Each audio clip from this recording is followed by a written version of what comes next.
ప్రభువైన యేసుక్రీస్తు నామములో శుభములు. ఈ మా సంతోషానికి గల కారణం ఏంటంటే మా హృదయంలో ఎంతో సంతోషం ఉన్నది.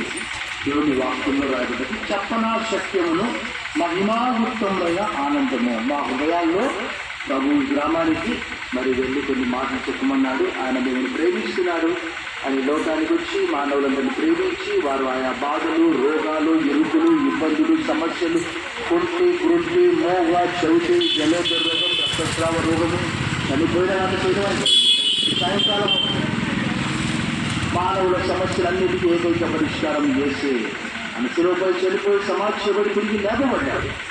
సో మన పాపములన్నిటి కొరకు ఆయన మరణించాడు, చనిపోయి సమాజం తిరిగి లేపబడ్డాడు. సో మనలో ఉన్నటువంటి పాపమును తొలగించడానికి ఆయన పాపిగా మార్చబడ్డాడు. ఈ మాటల ద్వారా మీరందరూ కూడా రక్షించబడాలని నా యొక్క కోరిక, ప్రార్థన మీ అందరి కొరకు ప్రార్థన చేశాను. సర్వశక్తిగల దేవా, మీ వాక్యం బహు వేగముగా పరిగెత్తును, భూమికి ఆజ్ఞయించేవాడు మీరు. 147 వచ్చినాము. నేను ఈ సాయంకాలము ఈ గ్రామ ప్రజలను మీరు ప్రేమిస్తున్నారు. వారిలో ఏ ఒక్కరు నశించడం ఉచితం కాదు. ఆయన మనుషులందరూ రక్షణ పొంది శత్రువుల గురించి అనుభవజ్ఞానం గల వారి నోట ఇచ్చేయించినారు. కుమారుడు మీరు స్వతంత్రంగా చేసిన స్వతంత్రులు.